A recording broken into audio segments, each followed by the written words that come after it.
You're watching How Leap. Let's fix iPhone lag after the iOS 26 update. First, restart your iPhone. Press and hold the side button and a volume button, then slide to power off.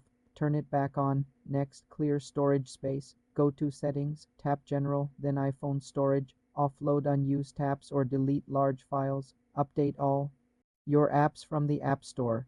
Check for another software update. Go to Settings, tap General, then Software Update.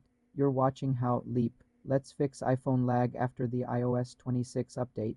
First, restart your iPhone. Press and hold the side button and a volume button, then slide to power off.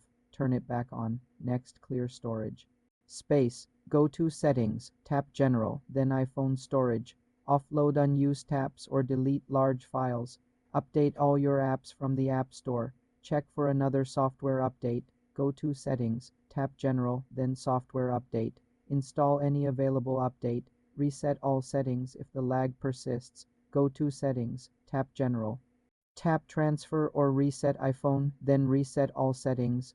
This won't delete your data. For more simple tech tutorials, subscribe to the channel.